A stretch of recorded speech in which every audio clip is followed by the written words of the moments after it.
जादुई पत्थर की खोज। हरी भरी पहाड़ियों के बीच बसे एक छोटे से गांव में अन्नू नाम का एक युवक रहता था। दुर्भाग्य से उसके माता पिता दोनों का देहांत हो गया था। वह थोड़ा बहुत पढ़ा लिखा था और हमेशा कुछ नया करने के लिए उत्सुक रहता था। एक सुबह जब अन्नू नदी में नहाने गया तो उसे पेड़ के नीचे एक पुरानी पुस्तक मिली।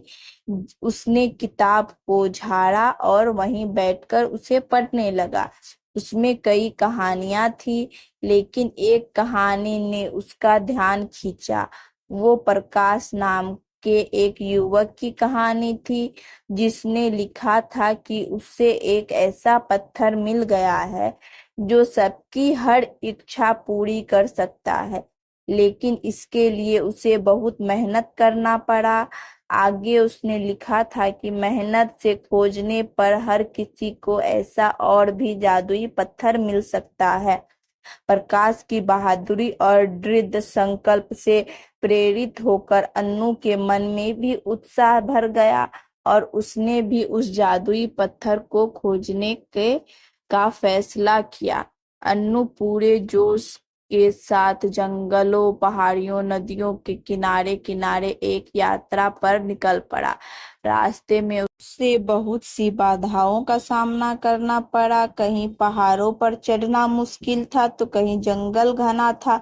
वो जितना आगे बढ़ता गया उसकी मुश्किलें और भी ज्यादा होने लगी। फिर भी उसने हार नहीं मानी और अपने लक्ष्य तक पहुंचने के लिए दृढ़ संकल्प के साथ चलता रहा। अपनी इस लंबी यात्रा के दौरान अन्नू को अलग अलग जगहों से अलग अलग तरह के लोगों का सामना करना पड़ा। कई बार जंगल में उसे ऐसे जानवर भी मिले जिसने अन्नू की बहुत मदद की और जीवन के मूल्यवान सबक सिखाए। एक बुद्धिमान बूढ़े उल्लू ने उसे धैर्य और ज्ञान का महत्व सिखाया, जबकि एक शरारती गिलहरी ने उसे टीम वर्क, सहयोग और गतिशीलता का मूल्य सिखाया। इस मुश्किल मुलाकातों ने अन्नू की आंखें खोल दी और वो जान गया कि यह दुनिया कैसी है और उसे यहाँ आगे बढ़ने के लिए कैसे जीना चाहिए।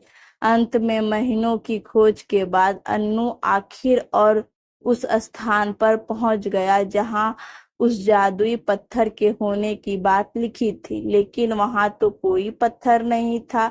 तब अन्नू ने अपने बैग में रखे उस पुस्तक को निकाल कर दोबारा उसे पढ़ा। उसने देखा कि अंतिम पन्ने पर लिखा है, असली खजाना तुम्हारे भीतर है। आज तुम्हें अनुभव का ऐसा विशाल खजाना मिल गया जो तुम्हारे लिए जीवन की सफलता का रास्ता दिखाएगा। अन्नू समझ गया कि सच्ची शक्ति और जादू उसकी अपनी क्षमताओं, सपनों और जुनून में है। उसने महसूस किया कि उसकी इस यात्रा पर हर कदम विकास, शिक्षा और आत्मखोज का अवसर था। इस कहानी से हमें यह सीख मिलती है कि हमारे जीवन की यात्रा स्वयं अक्सर गंतव्य से अधिक मूल्यवान होते हैं। हम अपनी इच्छा शक्ति, दृढ़ता, मेहनत और ताकत से अपनी वास्तविक क्षमता को उजागर कर सकते हैं। आपको ये स्टोरी कैसी लगी कमेंट्स करके जरूर बताएं। अच्छी लगी हो तो लाइक करें, शेयर करें और मेरे चैनल पे पहली बार है तो सब्सक्राइब करें।